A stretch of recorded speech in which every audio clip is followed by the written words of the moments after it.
All right, good evening, everyone. Let us begin. So, welcome again to our weekly Tehillim Shiur. I know I promised that last week was the last Shiur on Perek Vav, chapter 6. Okay, I guess I'm not a man of my word. I apologize. We will spend one more week in Meretz Hashem on Perek Vav.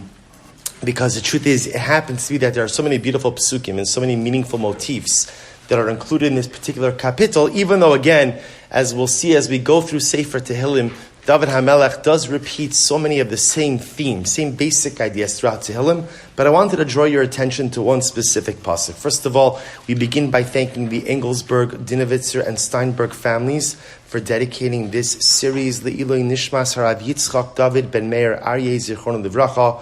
We hope that in the merit of our Talmud Torah, the Neshama will have an aliyah, and the family a nechama. So I want to draw your attention. Remember again, you're already well versed in Perek Vav in Sefer Tehillim. Although, again, at first glance, it appears that Dovid HaMelech is referring to physical illness. We saw, again, the physical illness could be the result of one of the punishments he received in the aftermath of the episode of Bathsheba. The other possibility is it's not physical illness at all. Instead, it's a metaphor for galus. But again, we've seen Dovid HaMelech dealing with adversity, dealing with tragedy, dealing, whether it's physical illness, spiritual illness, a sense of emotional illness, and Dovid HaMelech always persevering. But I want to draw your attention this week to one pasuk, and it's pasuk Yud, the underlined pasuk. Dovid HaMelech says, remember again, when we started this series, I pointed something out to you, which those of you who we've been learning Tehillim together for many years already know, that Dovid HaMelech is the master of optimism. And there's one thing you could always count on in Sefer Tehillim, that no matter how bleak or how difficult a particular capital may look, because sometimes Dovid HaMelech gets quite intense with the description of his personalistic agony, you know that he's always going to come out of it. There's always something positive. There's always something upbeat. Even if nothing changes in David's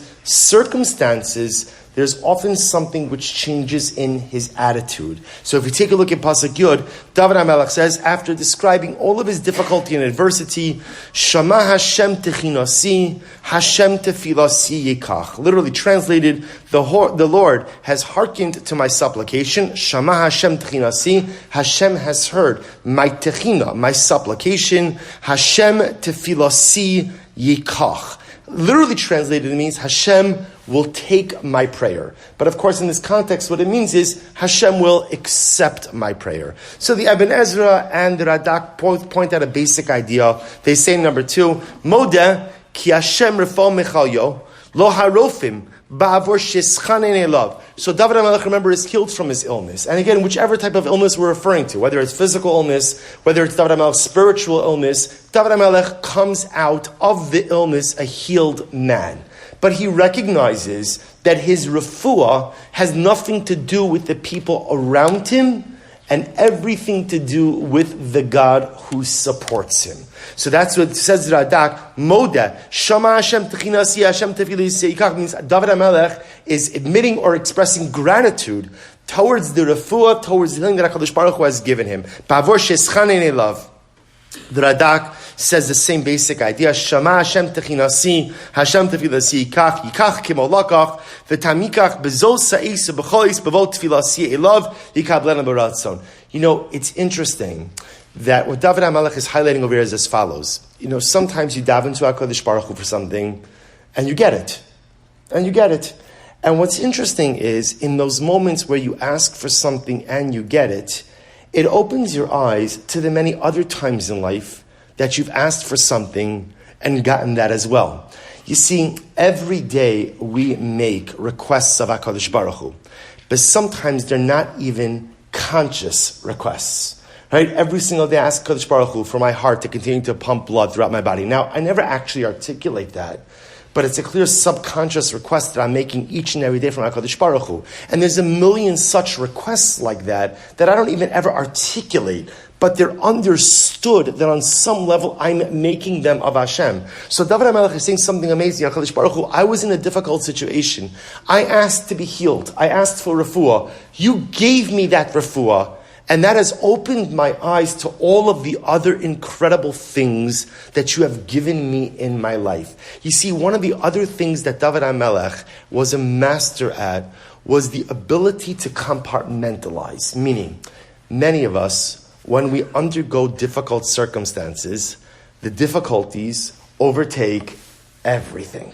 Everything. So everything is a challenge.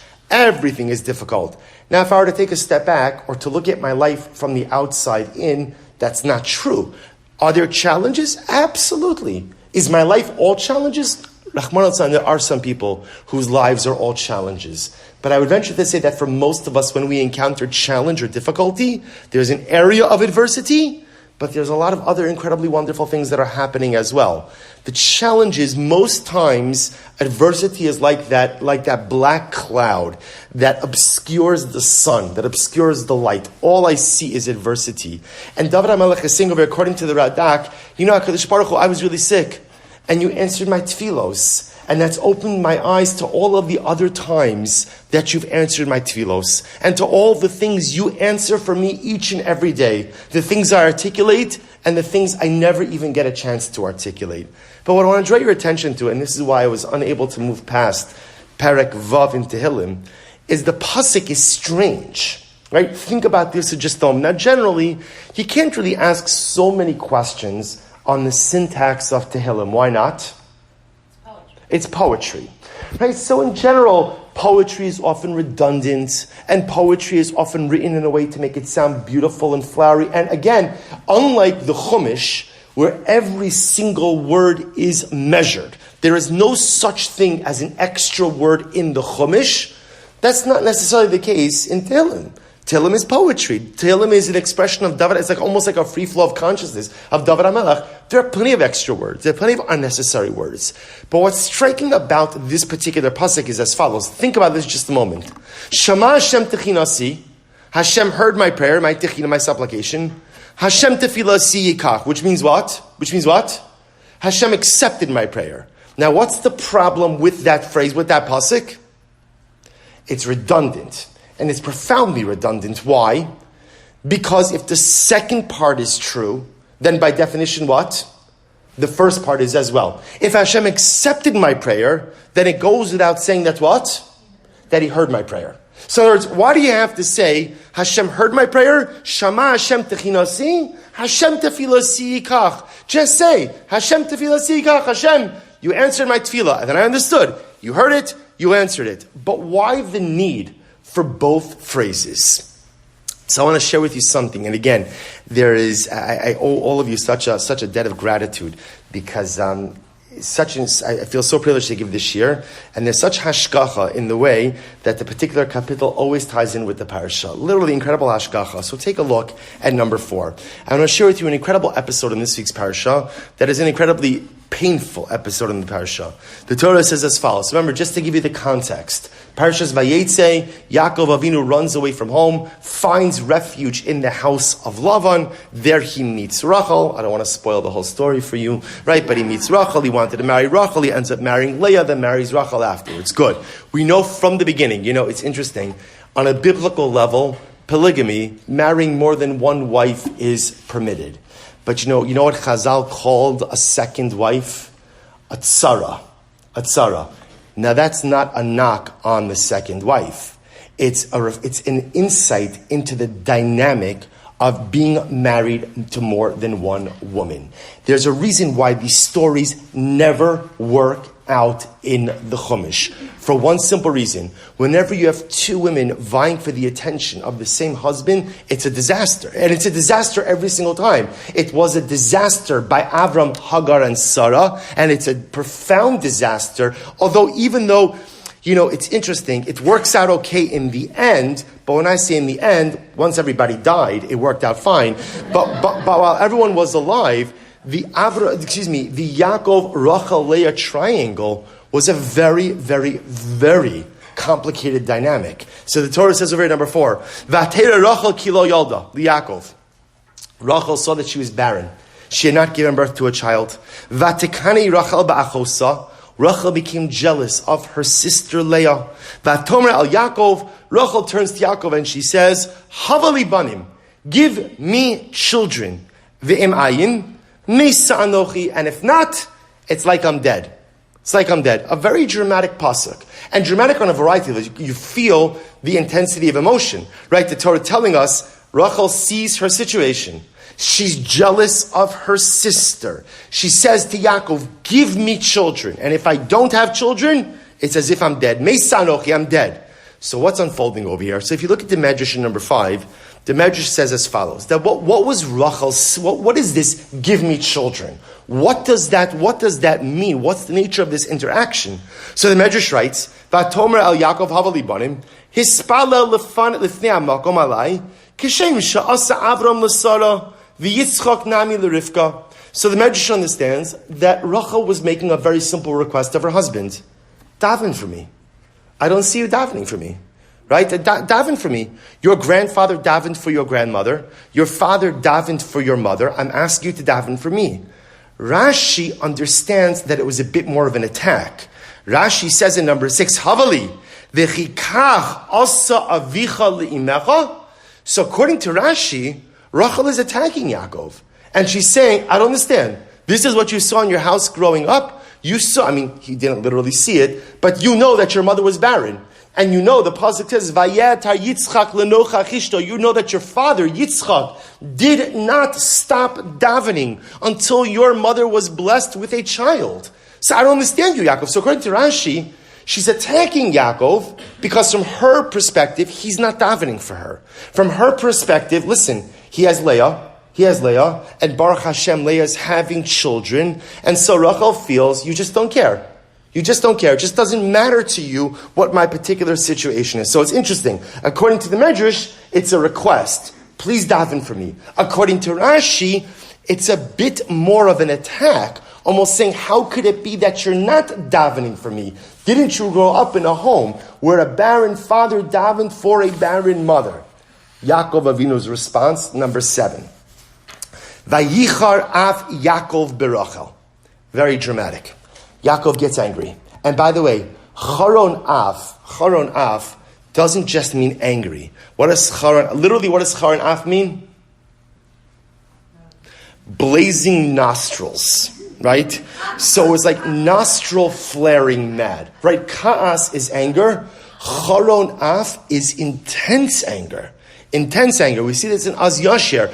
Uberuach apecha ne'ermu mayim. We say that Hashem caused the sea to split literally again with the, I don't know if the right word is breath, but with the air of his nostrils. So vayichar af Yaakov berachel.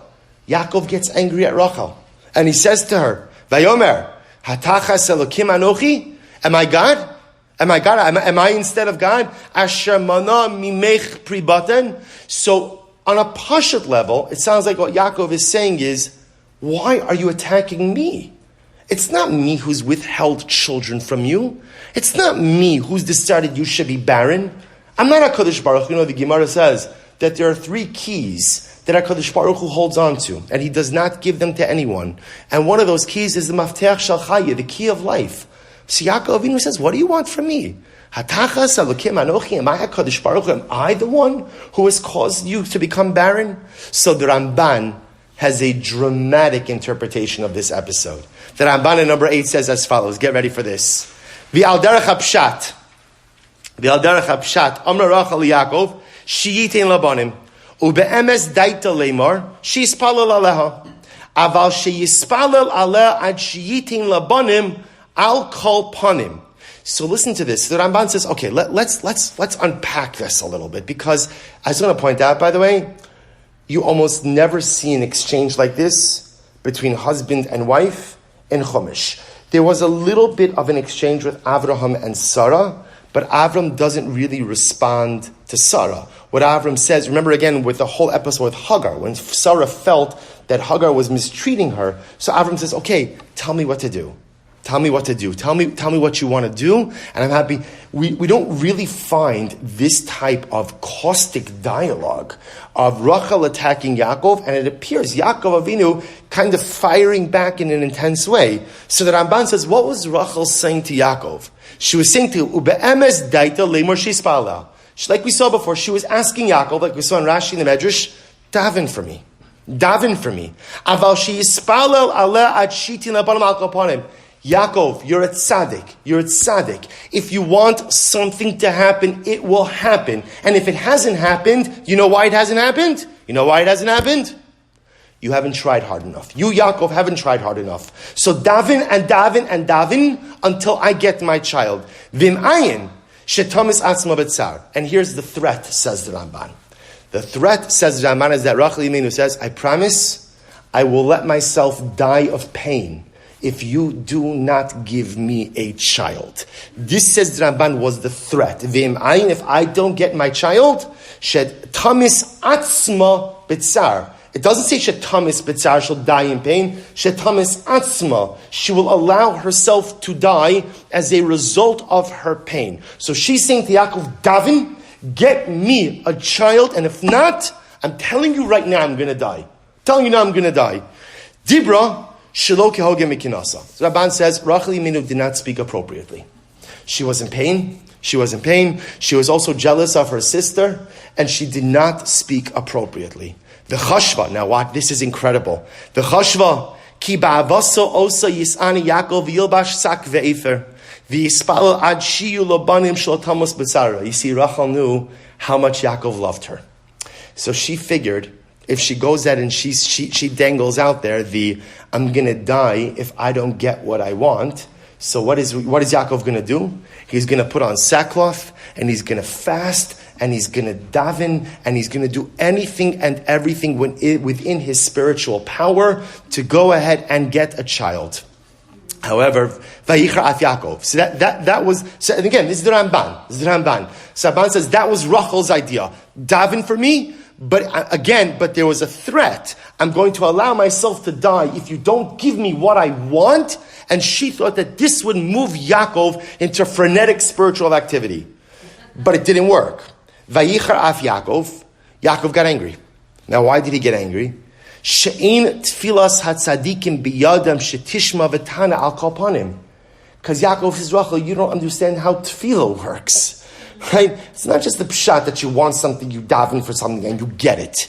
Even if you're a tzaddik, it doesn't work that way. So Yaakov Avinu felt this was an unfair expectation. That's not how it works. He says, Uba'avur shedibra, now his wording over here is very interesting.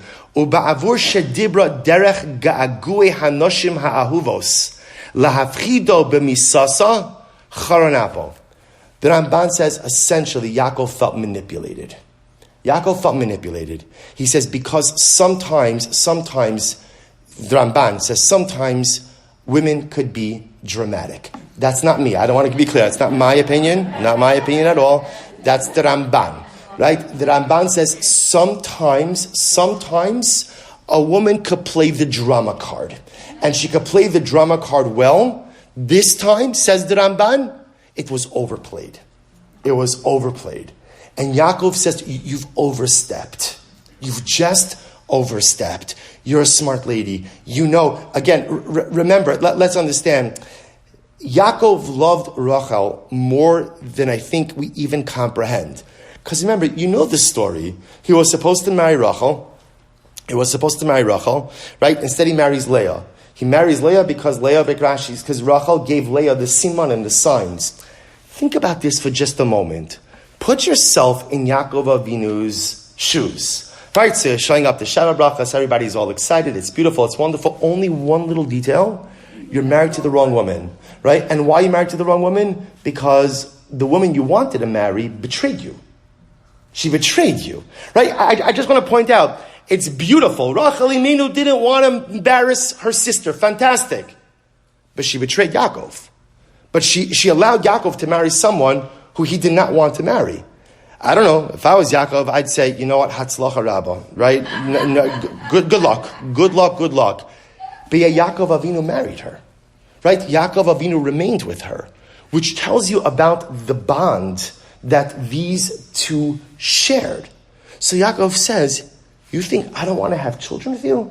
Are you kidding?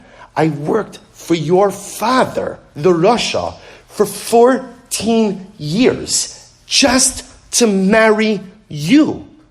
But this is how you're going to behave? This is how you're going to talk? You're going to think like I hold all the keys to everything in the world, that I'm God, and I could just say, poof, you're pregnant? That's it. And worse than that, you're going to go ahead and you're going to play the drama card, and now you're going to say, if you don't get pregnant, you're going to die on me? That's where we're holding? That's what we're doing? And so Yaakov Avinu gets angry, says the Ramban. He gets angry. He gets angry. Vayicharach Yaakov she'in tfilas hatzadikim uba'avor shedibra God. V'lachach amar lo she'ino b'makol elokim she'yifkot ha'akaros hakol panim ve'einenu choshesh badavar ki mimenu nimna pri abatin v'lo mimenu. So now the Ramban says, then Yaakov Avinu gives it back a little bit. And he says to her, by the way, it's not my problem, it's your problem. I have children. So whatever's happening over here is between you and HaKadosh Baruch Hu. Now we'll talk about that response in just a little bit. But that's the strength of Yaakov Avinu's retort to Rachel. He goes on, V'zel yasser osa ulachlima. Yaakov was very strong in his reaction to Rachel. Very strong. Because he thought that ultimately she was speaking inappropriately. V'hinei hatzadekes bir'osa shelotucha lisamech al tilas Yaakov sheba lehispalel al atzma el shomei tza'aka. So what happens? Says Rabbi, how does the story end? Rachel says to Yaakov, "You're right. It's not dependent on you. It's dependent on me." And a few psukim later, the pasuk says, "Vayishma eleha Elokim." HaKadosh Baruch Hu listened to Rachel. So once Rachel realizes it's not up to Yaakov, and most probably he's been davening this entire time, she realizes it's on me, and she pivots. If you look in paragraph Bays, he writes over here as follows. Okay, actually, we could leave out paragraph Bays. So, according to the this is incredibly dramatic and dynamic. I also think it's incredible because remember, the Torah is there. The Torah is a guide of life, and the Avos and the Ma'os teach us how to live. Do you know how affirming a Ramban like this is? I'm not going to ask for a show of hands, but how many people have had conversations like this in the context of their marriage? Maybe not about children, right? But overly amplified, dramatic conversations that really border on the inappropriate and totally counterproductive. And how affirming is it to see that, by the way, even great people sometimes get a little bit carried away. Even great people sometimes lose sight of what their significant other is capable of providing and not capable of providing. But yet the Medrash does something amazing. The Medrash in number 9 takes Yaakov Avinu to task. The Medrash says, Vayichar af Yaakov berachel. Yaakov got angry at Rachel. The Medrash writes, Amalei HaKadosh Baruch Hu. HaKadosh Baruch Hu chastises Yaakov and he says, Kach onin es ha'ma'ikos? Yaakov, is this how you talk to a barren woman? Is this how you deal with a woman struggling with infertility? Is this how you respond to someone who makes herself vulnerable by telling you her pain? Chayecha shebanecha asidin la'amod lifnei bina. Yaakov, you remember again, the Medrash says, Yaakov Avinu says to Rachel, in probably the sharpest part of his response, it's your problem, not my problem. HaKadosh Baruch Hu has withheld children from you, not from me. And HaKadosh Baruch Hu says, well, you'll see, Yaakov, because, quote unquote, your sons will bow down in front of her son. That, of course, is a reference to fast-forwarding a couple of parashos where Yosef, the son of Rachel, is the viceroy over Egypt, and all of the sons of Leah bowed down to Yosef. So you see something amazing, that the Medrash takes Yaakov Avinu to task for how he spoke to Rachel. So you see something amazing. So the Ramban doesn't seem to take Yaakov to task, right? The Ramban says, no, Yaakov felt that he had to respond in a much stronger, and by the way, it's so out of character for Yaakov, right? In other words, we never see Yaakov is an Ishtam Yoshev Olim. Yaakov is a gentle man, a simple man, a man who dwells. Remember, and I want to point out, by the way, if there's one midah that Yaakov has, what's the one midah of Yaakov? Yaakov is non-confrontational. Yaakov, right? We see this later on in the Parsha. It's time to leave Lavan's house. How does Yaakov leave Lavan's house? How does he leave? He sneaks away. He doesn't want confrontation. Fast forward a little bit. Dinah is abducted and raped by Shechem. So what does Yaakov say? Yaakov has a whole plan about how he's going to get his daughter back, what he's going to do. It's Shimon and Levi that go in and wipe out the town. This was not Yaakov Avinu's idea. Yaakov Avinu is not a confrontational person. He's actually conflict averse. So the Ramban says, the fact that Yaakov responds like this, in such a strong way, so out of character, was because he felt that Rachel was espousing flawed ideology and was taking the wrong approach to address their collective issues. The Medrash says that's all fine, but just because you have the right to retort or right to respond doesn't mean you could respond any way you want. Your wife was expressing her pain. Your wife was expressing her frustration. Your wife was telling you that she feels you don't care and you're not there. And you respond, it's your problem, not my problem. You respond, I have kids, you're the one who doesn't have kids. That's how you talk. The Medrash takes Yaakov to task. The kach onenes hama'ikos, this is how you respond to a barren woman. And therefore HaKadosh Baruch Hu says, you will see her son will become the dominant one over your sons. So it's interesting, we begin to think about this a little bit, because according to the Medrash, so the Medrash faults Yaakov Avinu for how he responded to Rachel, which then begs the question, so from the perspective of the Medrash, what should Yaakov have said? Right? What would have been a proper response to his beloved Rachel? So it's interesting, because you begin to see that in life, there are different types of responses for different situations. For example, the Gemara number 10 says as follows: Amar Rabbi Shimon Levi, Ein omrim bifnei hameis ela dvarav shel meis. Which we'll expand on this a little bit. The Chazal tell us you are not allowed to give divrei tanchum, words of consolation, b'mi shemeso mutal lefanov. Literally, again, when the dead are right there, right? When loss is fresh, or at a levaya, you are not allowed to give words of consolation. Why can't you give words of consolation? Literally, again, but me, shemeso mutal lefanov, with someone who's dead is right in front of them. Why can't you give words of consolation? Anyone who has endured loss knows why. Because you're not receptive to it. Not receptive to it, right? I'm not ready. Whatever you have, whatever pearls of wisdom or beautiful ideas, which there are many, I'm not ready to hear it, right? So Chazal say, in the aftermath of tragedy, don't share words of consolation. And by the way, this goes even further. This is actually very important, not our topic for tonight, but this is why people very often misunderstand proper etiquette for a shiva home, right? Proper etiquette for a shiva home is you don't speak unless spoken to, right? You see, the difference is most of us feel very awkward with silence. So because of that, we'll generally just talk about whatever, right? And sometimes we think that it's even like our mission to distract the mourner. But in fact, there's nothing further from the truth. The beauty of Shiva is the ability to lose yourself in your loss. Not forever, only for 7 days, because you can't do it for longer than that, because then it becomes destructive.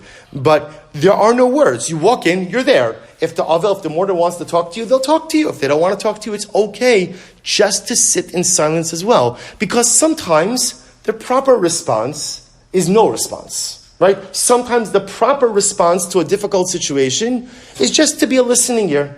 You don't have to have, we think, we're often we love to have the answers for everything. So when we see someone who's going through a loss, I want to tell them the thing that's going to make them feel better. The truth is, anyone who goes through a loss knows there's no thing that makes you feel better. Time helps create perspective, and over time, you begin to adjust to your new reality. But rarely does a person say, oh, you know what, I suffered loss.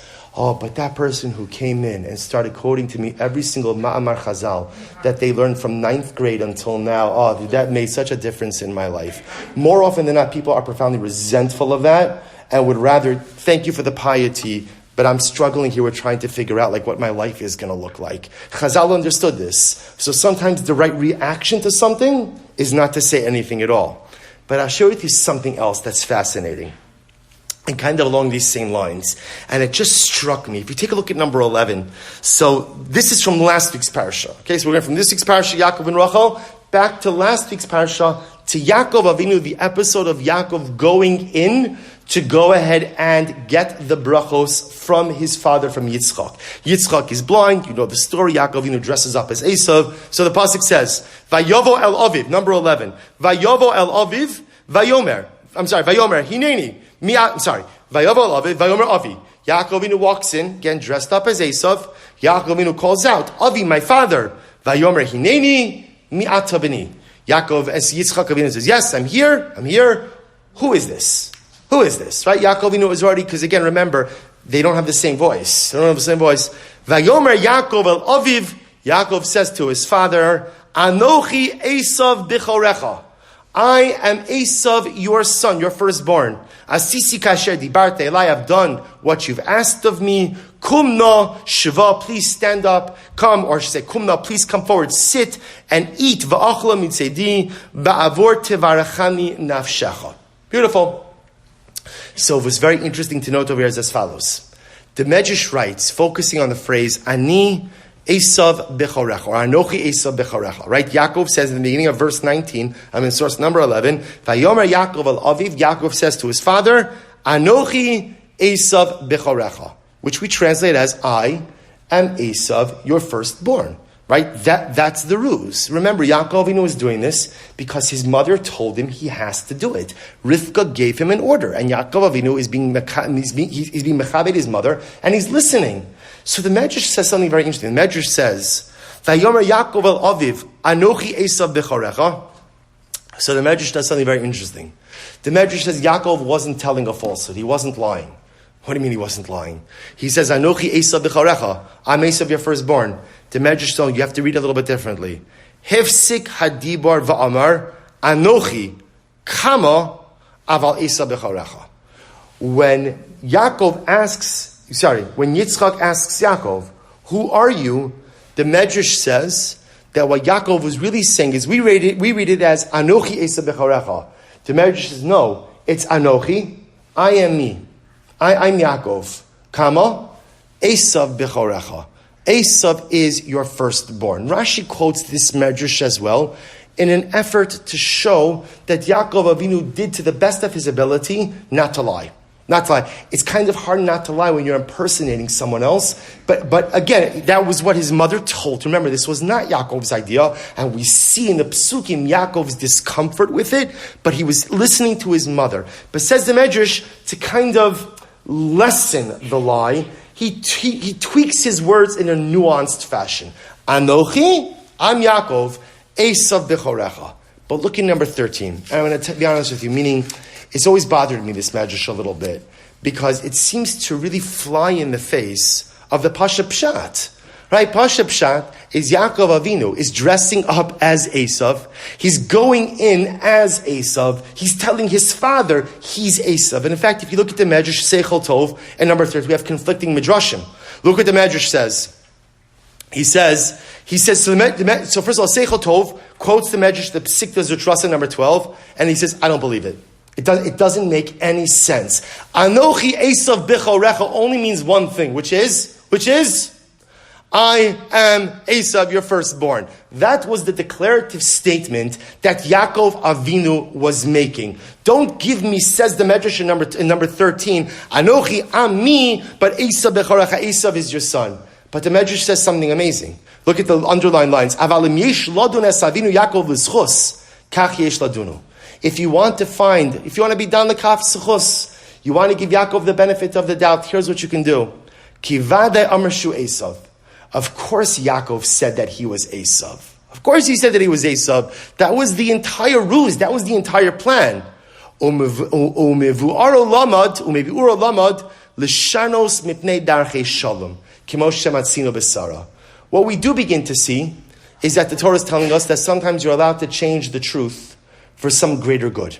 Yaakov Avinu wasn't the first person to do this. Sari Imenu. Actually, the truth is it wasn't Sari Imenu. Well, it was Sari Imenu, but it was HaKadosh Baruch Hu first, who changes the truth in order to preserve shalom, right? Remember again, when Sarah hears that she is going to have a child at the age of 90, so what was her response? She laughs and she says, oh, but my husband is old. And when HaKadosh Baruch Hu tells Avraham, why did Sarah laugh? She said, I am old. Right? HaKadosh Baruch Hu changed it.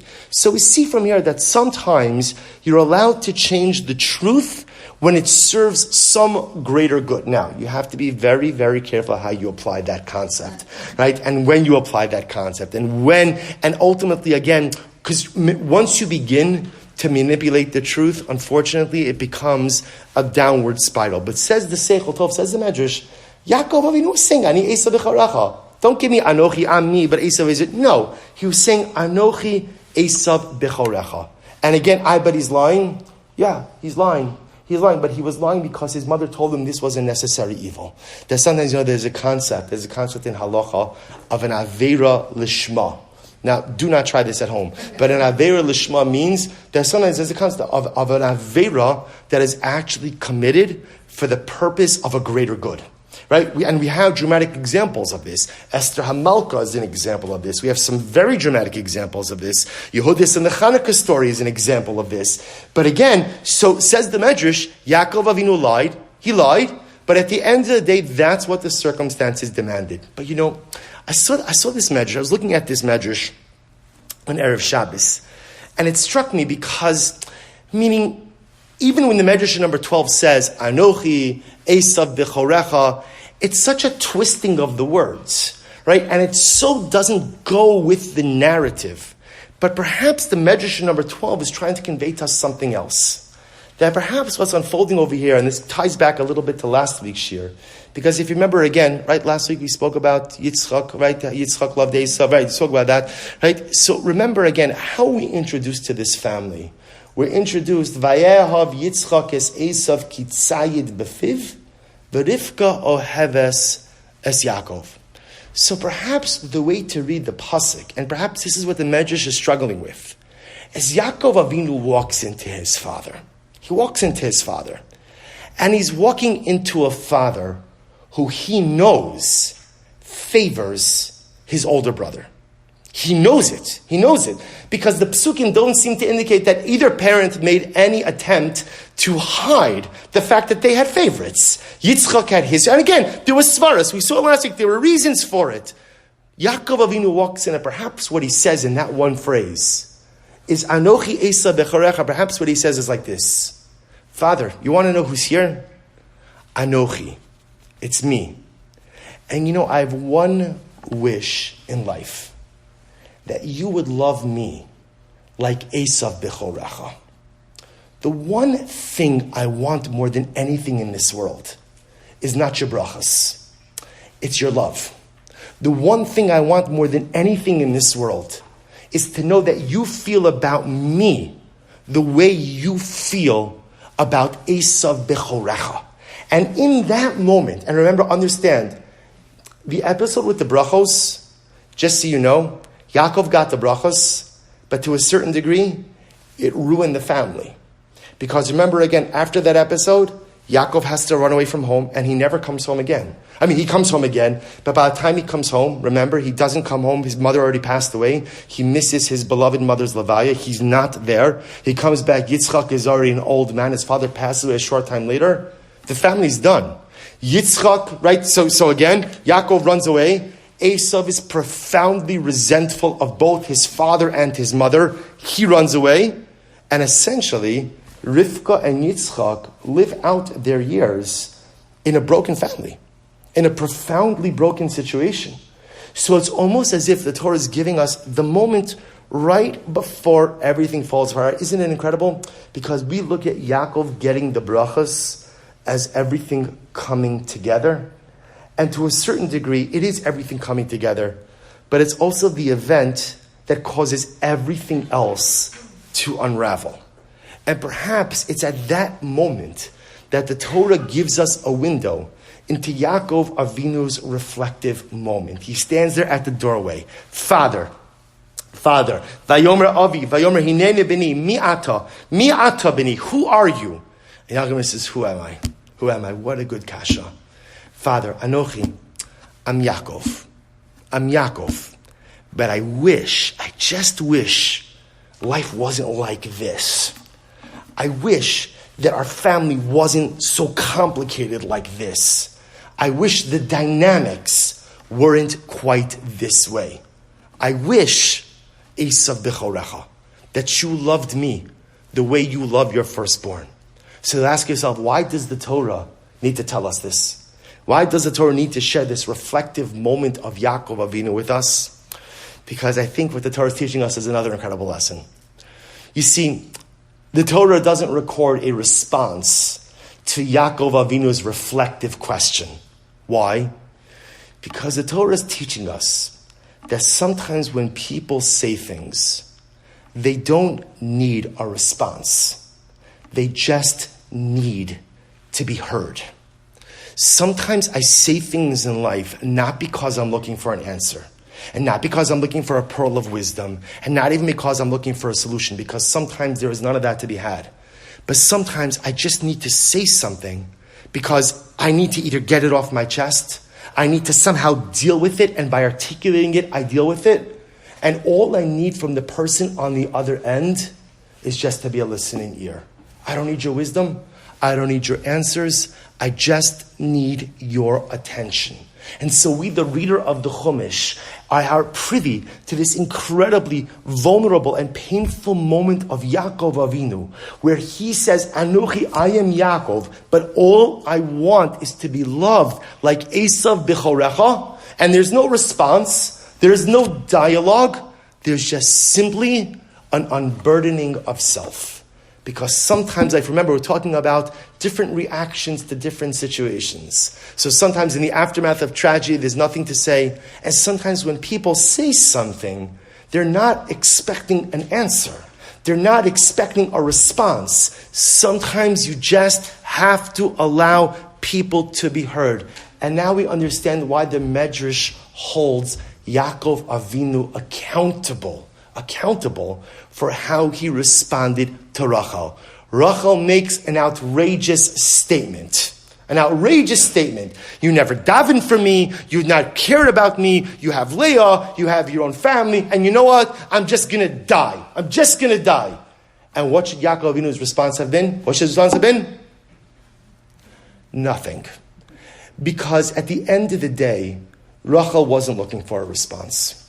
Rachel was looking to express pain. All of us have moments like this. It's kind of like, often a person is like a dam that is holding back turbulent emotional waters.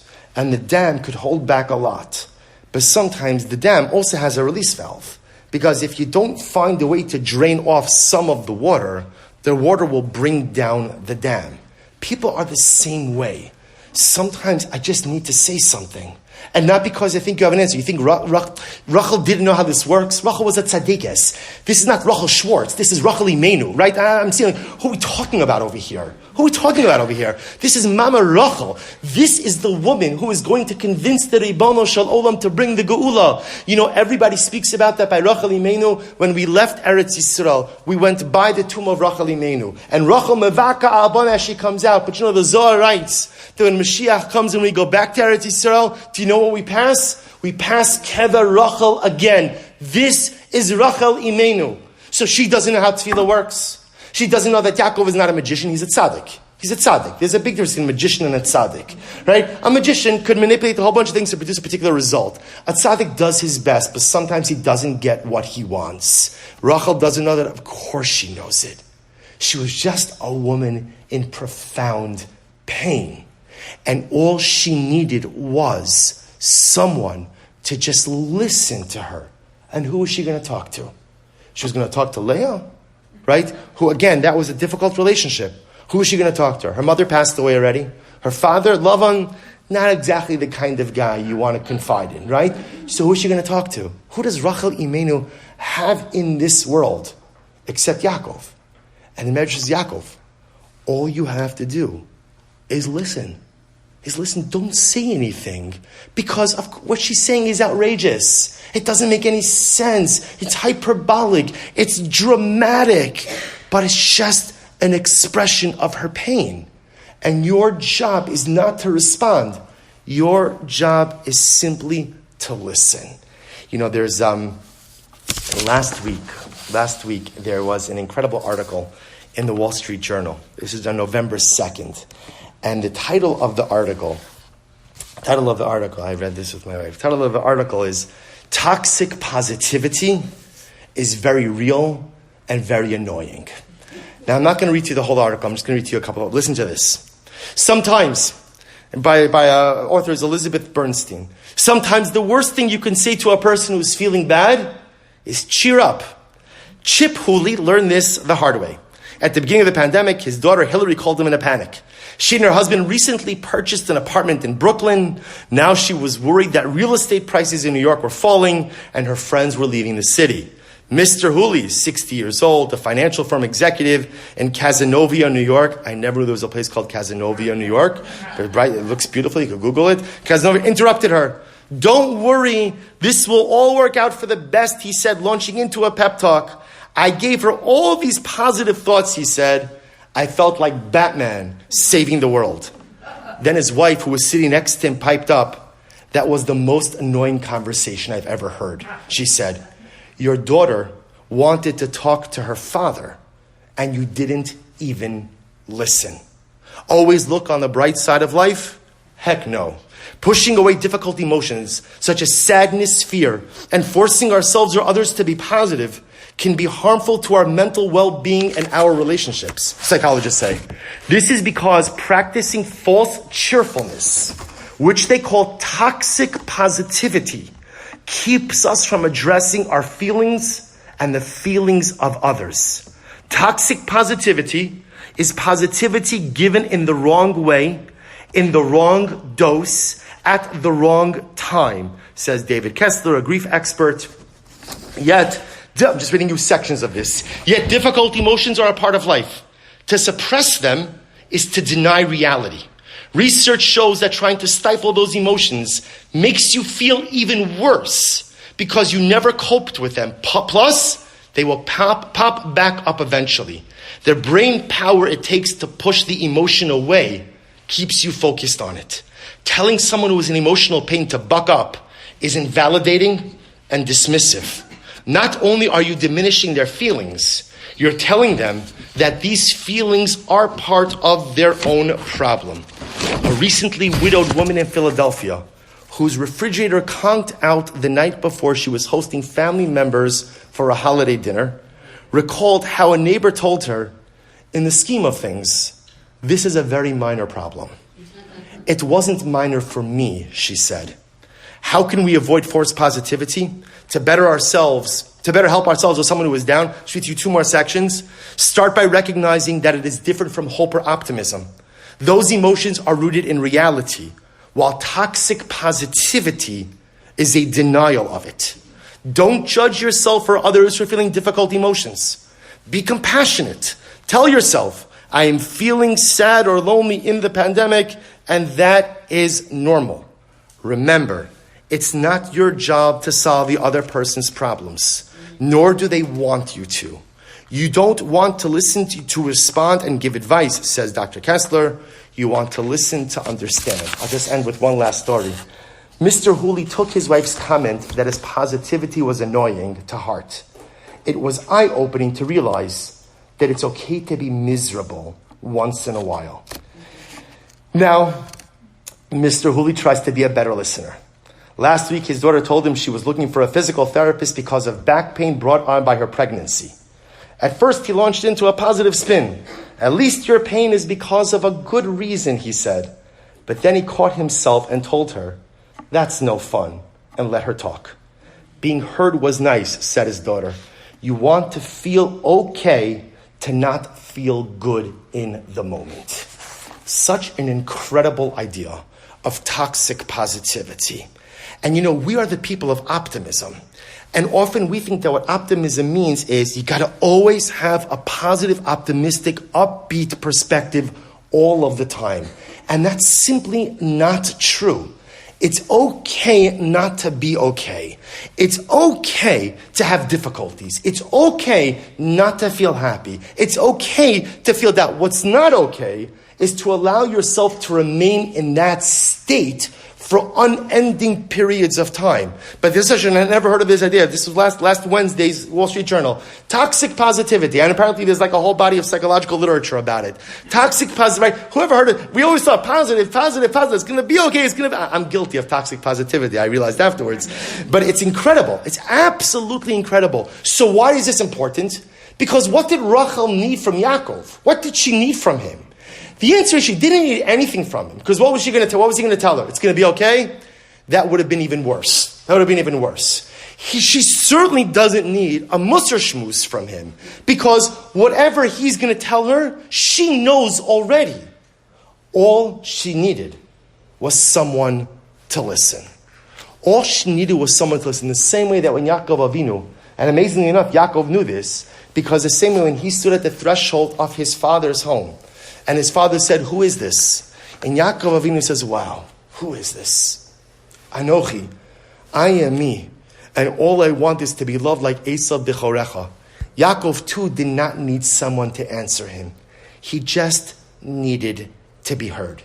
And now if we loop back, we understand the question in Tehillim. Remember again, 45 minutes ago, we had a question on Kapitel Vav. What do we say in Kapitel Vav? In Pasuk Yud, Shama Hashem Techinasi, Hashem Tefilasi Yikach. Remember, what was our question?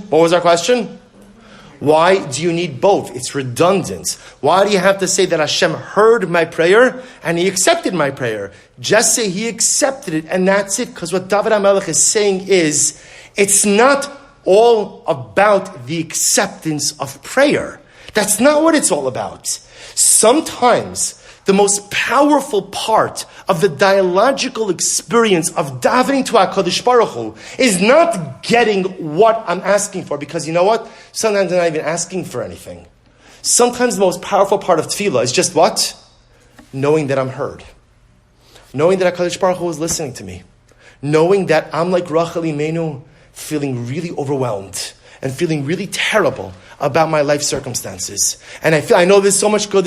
Don't give me any toxic positivity. I got it, right? Everything is great. I have so many brachas. I know. But I'm in a difficult situation. And Dovid HaMelech says, in those moments, just know, not everyone has another human being who could give them a listening ear, which is unfortunate, because everyone needs it, but not everyone has it. But all of us have HaKadosh Baruch Hu, who gives us that listening ear. All of us have that Ribono Sh'olam who, when I'm in pain, allows me to talk, doesn't respond, doesn't pass judgment, doesn't give me musar, just simply listens. And so in that Pasuk Yud, in verse 10 until Dovid HaMelech is talking about the two dynamics of his prayer experience. It's true. There's the Hashem Tefillah Siyikach. Absolutely. There's the fact that HaKadosh Baruch Hu answers my tefillos, which is absolutely incredible. But just as incredible as the God who answers my prayers and gives me what I want is the God Shama Hashem Techinasi. You listen to me. When I'm in pain and I need to release from the pressure valve. When I'm in pain and I feel overwhelmed and I just need to talk it out. Maybe I don't have someone who will understand, but you understand everything. You understand everything. And I'll never get a sharp response from you. I'll never get a musar shmuz from you. All I'll get is empathy, compassion, and unbridled love. And I think what comes out from all of this are two really incredible lessons. So first of all, in general, in our relationships, it's always important to gauge what the necessary response to a particular situation is. Sometimes people want our advice. Sometimes people ask a question, a loved one asks a question, a friend asks a question, someone else asks a question, and they want guidance. They want a response. They want advice. And in those moments when we're called upon to give advice, we absolutely should. But very often in life, and then there are times of like tragic loss where we saw, the best thing is say nothing. And then there are other times, and this is so incredibly important to know, sometimes people say things and they don't want you to say anything back. Do you know how much friction is created in relationships when people miss out on these cues and they respond to something, and sometimes like Yaakov, they respond harshly to something, and meanwhile it starts a whole other dynamic, and that's not even what anyone needed. All Rachel Imeinu needed was for Yaakov to listen. I don't need you to say anything. So to engage in our relationships, when do I give advice? When do I listen? How do I provide optimism, but ultimately avoid that toxic positivity? And after I read this article, in all seriousness, I thought to myself, I recognized a number of situations where I did that to other people. I recognized it. And I also realized that people did it to me. And you don't really think about it because we're conditioned to think, always be positive, always be positive, always be positive. But to recognize that, no, there's a time for that as well. That's in relationships. And for ourselves, what we also learn from all these episodes is that sometimes it's okay to not be okay. Rachel Imeinu wasn't okay. Isn't that incredible? Rachel Imeinu wasn't okay, right? You would expect, if you were scripting this, that Rachel Imeinu, right, she's barren, she's jealous of her sister, she's now has to play, to a certain degree, like second fiddle wife to Leah, and you would have thought that, like, she's skipping along Haran, humming Uncle Maishi's Gamzu Latova, everything is great, she's a tzaddiket, she's wonderful, and she's not. And she's not. And she's miserable. And she's in pain. And she again, Rachel Imeinu gets out of it. She pulls herself out of it, which is the ultimate testament to her courage. But if you think about this, by the way, how many stories does the Torah tell us about great people who are not okay? Sarah Imeinu wasn't okay for a particular period of time, right? Rachel Imeinu wasn't okay. Yaakov Avinu wasn't okay. It teaches us that sometimes in life it's okay not to be okay. It's okay to be in pain. What's not okay is to allow yourself to wallow in it and to lose yourself in it. And this is what Rachel Imeinu teaches us. Because after she expresses her pain, and she realizes, my husband's right, it's not him. It's not him. I need to figure this out. She takes the reins of her life, and she does whatever she can to change her circumstances. So we learn about how to deal with relationships, and we learn ultimately again about ourselves. It's okay not to be okay. Just, it's not okay to not be okay forever. It's okay to not be okay for a certain amount of time, but then like Rachel Imeinu, I have to get it together and figure out a way to navigate forward in my new normal. These are the dynamics of our ancestors. These are the dynamics of the Avos and the Imos. And this is why they are the most incredible role models for us. Because what they show us is that people could exhibit real humanity, but at the same time soar to the highest levels of spiritual accomplishment. I could be regular in one moment, I could be in pain one moment, I could even be inappropriate one moment, and in the next, I could lift myself up and become the best version of myself. We'll stop over here for tonight.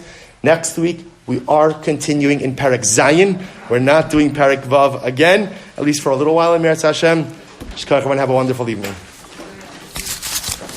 Actually, next week we may actually start Chanukah, so just stay tuned with that a little bit. Also, just a scheduling announcement. I know we had a shiur scheduled for tomorrow morning, the opening shiur on Tefillah. Unfortunately, because of other circumstances, the shiur is not going to happen tomorrow morning. It will happen in Meretz Hashem next Wednesday morning. An email went out from the shul already, so it'll be next Wednesday morning at 10 a.m. here in the shul. Apologize for any inconvenience.